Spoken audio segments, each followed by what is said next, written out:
There is a saying that goes something like this. When someone talks to God, they're pious. But when God talks back to them, they're crazy. Many characters in the ancient history of our faith have heard the voice of God. Elijah hearing the still small voice, Moses receiving a command to take off his sandals, Jonah ignoring the voice of the Lord. Perhaps less well known are the many characters of our more recent faith history who have also heard the voice of God. St. John of the Cross, Teresa of Avila, Cynthia Bourgeois. But the truth is, often when we hear someone say that they have heard the voice of God, as the saying goes, we think they are a bit crazy. I have led a very privileged life. I spent my youth at the New Jersey shore with summers full of swimming at the ocean, reading books at the beach. I attended a great public high school, graduated from a competitive college without debt, fell in love with my best friend and got married, had 3 children, and an absolutely wondrous career in environmental advocacy, working to protect and restore the Chesapeake Bay. I am not saying my life has been free of all difficulties and challenges, but it has been one full of opportunity and joy, and always grounded in a profound awareness of God. For me, the church and nature were places of experiencing the divine. I have often found solace in the quiet of an empty church sanctuary, alone in the woods, or at a sunrise on the beach. So it hit me hard when that grounding sort of fell out from underneath me. As I approached the end of my Chesapeake Bay advocacy career, I began to suffer what I called the ache. To put it simply, I hungered for more God. The ache was intense, not infrequently accompanied by the tears that came from a deep, deep place. Often, but not always, the tears came in times of contemplative prayer. The ache was not a feeling of being bereft of God, but of a piercing hole, an emptiness, a craving for something more, something mysterious and intangible.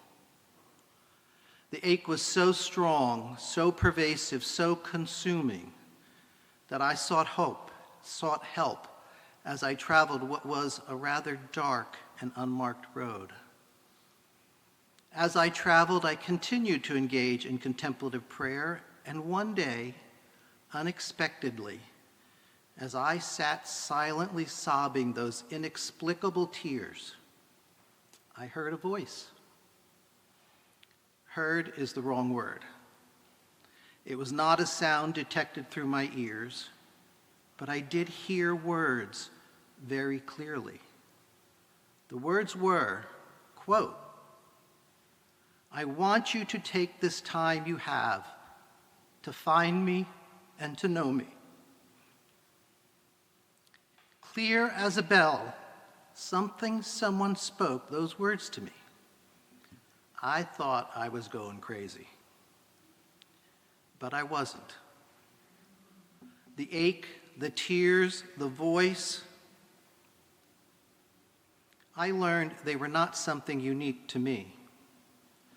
As I took time to explore, listen, pray, worship, I learned that from ancient times to modern times, others had shared similar experiences. What I had experienced was an encounter with the holy. I had wanted more God. Boy, did I get it. Such encounters with the holy oftentimes come in times of silence or prayer, in those thin places described by Celtic mystics, in times of great joy or great sadness. But in following the voice I heard, and the command to find me and to know me. I have become aware that God is present, to be found and be known everywhere and anywhere, in every moment of every day. If I keep my head and my heart open to the divine, in every encounter, in every person, in every object of this incarnate existence in which we live, I will find and know God. And I may just hear that divine voice. Thomas Merton is my favorite writer. He concludes his book, New Seeds of Contemplation, with these words that remind me that the divine is found and known in all that is in and around me. Quote, "The Lord plays and diverts himself in the garden of his creation. And if we could let go of our own obsession with what we think is the meaning of it all, we might be able to hear his call. We do not have to go very far to catch echoes of that game.